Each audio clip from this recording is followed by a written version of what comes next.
Yo, yo, yo! Welcome to Break It Down! Nakikita niyo ba yung picture? Napakahusay mga kapatid.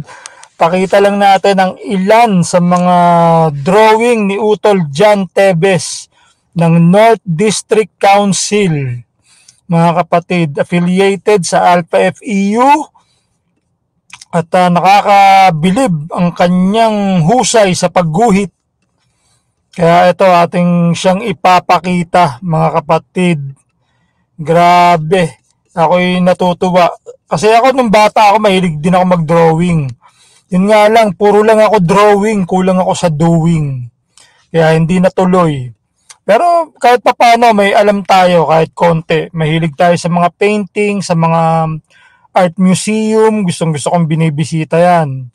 Yung mga may painting, yan. Yun nga, mga art museum, di ba? Gustong gusto ko pumupunta sa mga ganon. Kaya eto mga kapatid, atin pong tignan ang mga art ni Utol John Tebes. Ito pinakagusto ko eh. Kasi ito yung four founders natin, tapos yung San Sebastian, tapos ang ito pong seal ay ito yung seal na unang ginawa ng mga SRB na alam ko ito yung ginuhit ni sino ba yan? Kalimutan ko na yung pangalan. Wala naman sa isip ko. Diyos ko po.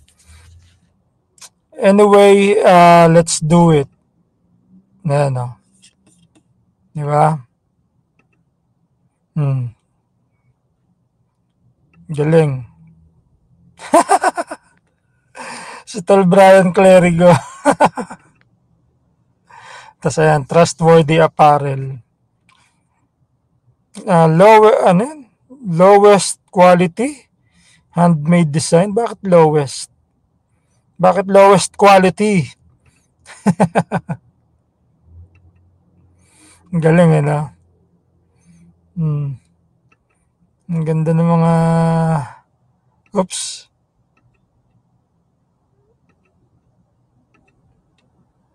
Ano pa, no?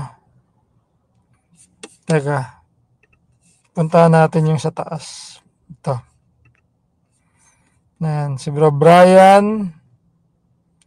Ito si Brad Quitty. Ayun, Roeta chapter pala si Brad John Tebes. Ito si Brad Muksano. Nung nagsasalita siya nung anniversary. Bilog na bilog yung mata eh. Ito si Brad Moise. Bilog na bilog yung mata. Ganito ba mata ni Brad Muksano? Malaki ba mata niya? Tapos ito si Brad Moises ng P chapter sa Kadiwa, Dasmariñas. Ito si Brad Element 1. Ito si Brad Lebs. Ewan ko kung sino si Brad Lebs. I don't know if I've met Brad Lebs or kung kilala ko siya. Ito Brad Da. Hindi ko rin siya kilala. Ito si Saraba Nalus, yung nagbebenta ng frat shirt. Ito si Brad Quittis. Tapos ayan, yung four founding fathers natin. So, saglit lang. Ako yung tuwan-tuwa sa gantong mga art form, mga cartoons. Kasi mahilig ako sa comics nung bata ako, yung funny comics. Lagi ako, linggo-linggo, meron ako noon, pag may bagong release, di ba, binibili ko kagad yun. Sa bilihan ko, kay Mang Noli sa highway.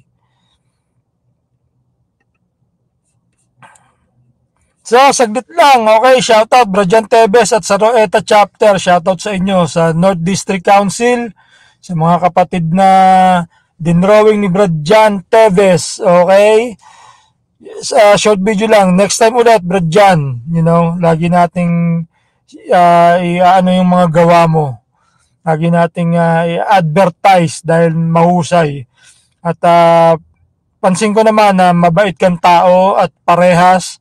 Kaya pwede ko kayong i-vouch as legit talaga mga kapatid. Dahil ako nakabili na ako, tapos si Brian Tebes gumawa ng design ko. Siya nga pala ng mga kapatid, huwag niyong isipin na libre po ang serbisyo ni Utol John Tebes o ng mga iba pa nating artist. Kailangan po, alam nyo, yan po ay pinag-aralan nila. nagbayad sila ng tuition, tapos yung kanilang pagpupuyat para matutunan yung mga ganito, yung mga oras na kanilang inilaan sa kanilang pag-aaral para maging skills nila yung ganito. Wag po natin yung babaliwalain. So, wag po nating isipin na libre po. Hindi po porke brad sa brad, 'di ba? Hindi po tayo dapat ganoon. Paunlarin po natin ang isa't isa. Wag po natin wag po tayo maghilahan pababa. At bagkos magtulungan tayo na umangat. Okay mga kapatid, ito po ang inyong Brad Vlog at abangan po ninyo ang aking proyekto kasama si Utol Shiba na former OC Dogs ng Gamma Delta Taguig. Siya ay member ng All-Star na nirelease ni Brad Muksanon last year, last 48th anniversary. So, natuwa ako sa ginawa nilang yun, nila Brad Mux. Kaya sabi ko parang maganda to. Nakita ko kasi mahilig ako sa music. So anyway, next time again mga kapatid, I'll see you on April 2024.